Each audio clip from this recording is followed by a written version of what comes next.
자, 안녕하세요. 호치민시 한국국제학교 학생 여러분들. 이번 시간에는 2단원 자연환경과 인간에 대해서 배워보도록 하겠습니다. 자, 이번 시간에 배울 것은 자연환경이 인간 생활의 토대가 된다는 점을 알 수 있다는 것이죠. 우리 어저께 체험학습 갔는데 재밌기도 했지만 아주 더워서 고생을 했죠. 그래서 막 정말 여러분 원하는 대로 돌아다니거나 무언가를 놀이기구를 타거나 할 수가 없죠. 왜냐하면 너무 덥기 때문에 적당하게 휴식을 취해가면서 또 시원한 것도 마셔가면서 그렇게 다녀야 되죠. 그러니까 인간 생활에는 자연환경이 상당히 많은 영향을 줍니다. 그럼 자연환경을 에는 어떤 것들이 있을까요? 기후라는 것과 지형이라고 하는 것이 있어요. 기후는 공기의 상태예요. 그렇죠? 지형은요. 땅의 모양이에요. 자, 이런 것들이 인간 생활에 미치는 영향을 파악해 보도록 하겠습니다. 자, 지중해 연안이 있는데요. 지중해 연안에는 어떠한 가옥의 특징이 있을까요? 여기를 가기 위해서 제가 먼저 좀 준비를 해봤어요. 자, 여기거든요. 지금 보이시나요? 그리스 보이시죠? 그리스가 보이시고요. 튀니지가 보이시고요. 자, 이 그리스와 튀니지를 둘러싸고 있는, 아니죠. 그리스와 튀니지가 둘러싸고 있는 바다를 지중해라고 얘기해요.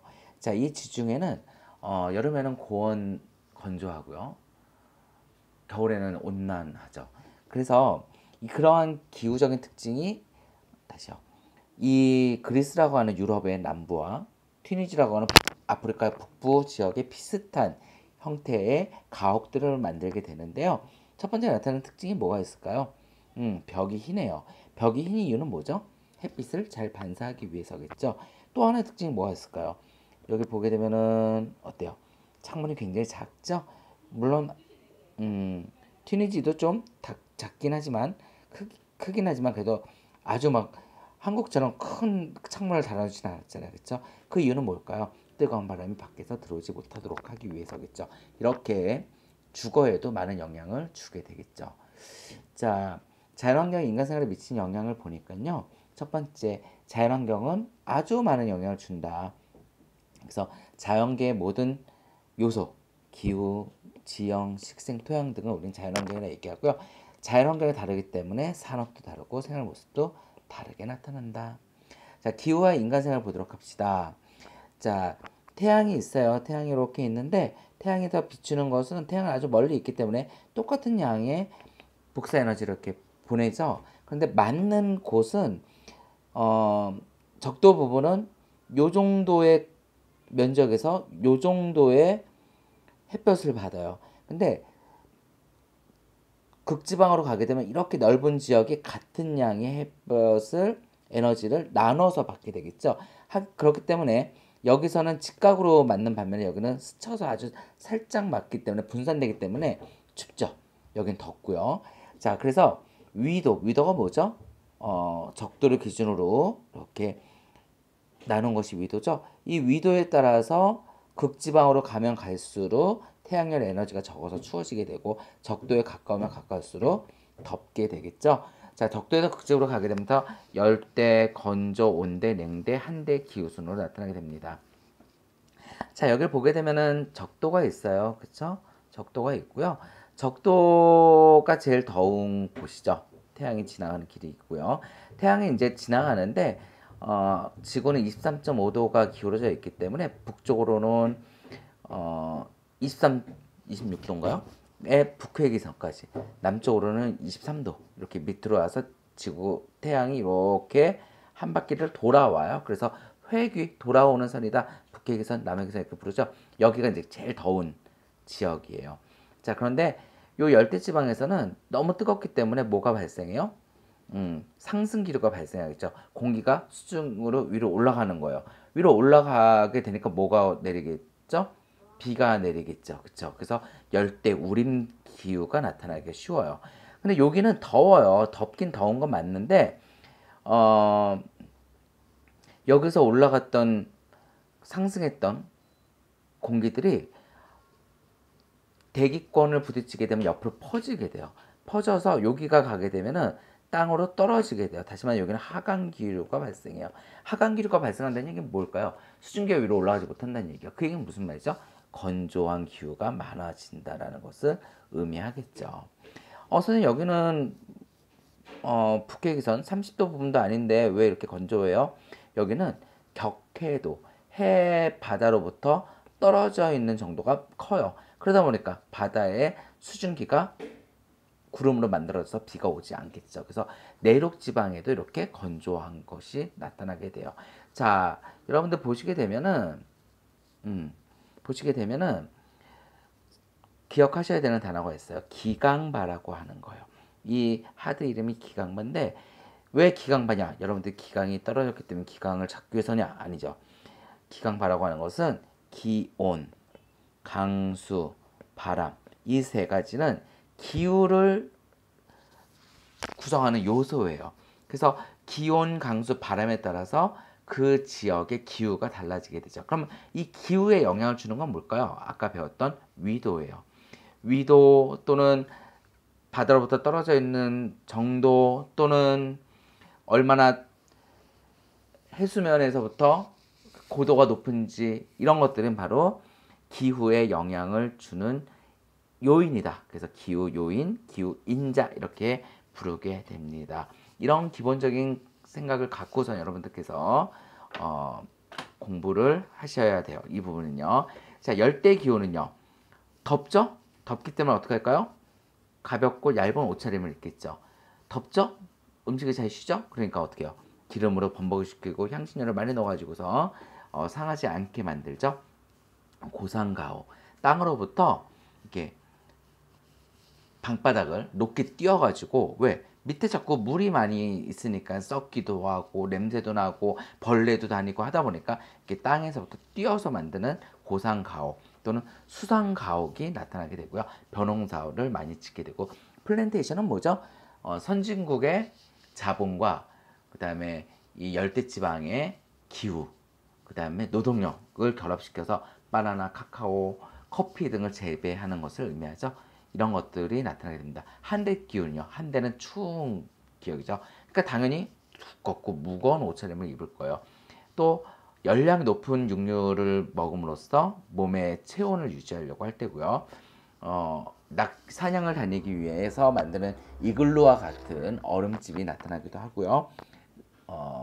풀이 난 곳을 쫓아다니면서 순록을 유목하기도 합니다. 건조 기후는요. 덥기 때문에 그렇지만 햇볕이 너무 쬐요. 그래서 온몸을 감싸는 것이 좋아요. 그런 헐렁한 옷을 입는다던가 또 털옷 가죽 옷을 입고요. 왜요? 주로 농작물을 재배하기 어려워요. 그래서 가축을 키우죠. 양을 키우죠. 그러면 양털로 옷을 해 입는 그런 것들이 나타나게 되는 거죠. 또 육류, 아까 방금 얘기했던 농작물이 별로 없기 때문에 육류 소비가 많고 유제품을 잘 먹고 또 흙집을 만들어 가지고 주변에 있는 재료들이죠. 이것을 이용한 흙집이라든지 천막집을 짓고 천막집은 특히 유목하는 데 유리하죠. 지었다가 다시 부수는 게 아니라 이렇게 정리했다가 다시 지었다 이게 가능한 천막집 이런 것들을 함으로써 살고 있습니다.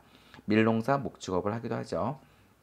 자, 이것은 건조기후죠. 옷이 어때요? 헐렁하게 온몸을 다 감쌌죠.